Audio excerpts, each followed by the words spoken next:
সুতি ধুলিয়ান থেকে শুরু করে শামশেরগঞ্জ সর্বত্র কার্যত তাণ্ডব চলেছিল ওয়াকফ আইন বিরোধীদের। মুর্শিদাবাদের একাধিক এলাকায় হিংসা ছড়িয়ে পড়েছিল। প্রসঙ্গত এই পরিস্থিতিতেই এলাকা পরিদর্শনের জন্য বেরিয়েছেন রাজ্যপাল সিভি আনন্দ বোস।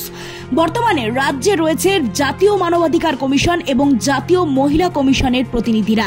তারা একাধিক এলাকায় গিয়ে আক্রান্তদের সঙ্গে কথা বলেছেন। রাজ্যপালও সেই ভূমিকায় নিয়েছেন। তবে মুর্শিদাবাদের শামশেরগঞ্জ থানা এলাকার ঢোকার মুখেই ঘটল বিপত্তি। চরম বিক্ষোভের মুখে পড়লেন রাজ্যপাল। শামশেরগঞ্জ থানার বেদবোনা গ্রামে রাজ্যপালের গাড়ি দাঁড়ায়নি। তার জন্য রাজ্যপালের সিকিউরিটির গাড়িকে ঘিরে বিক্ষোভ গ্রামবাসী।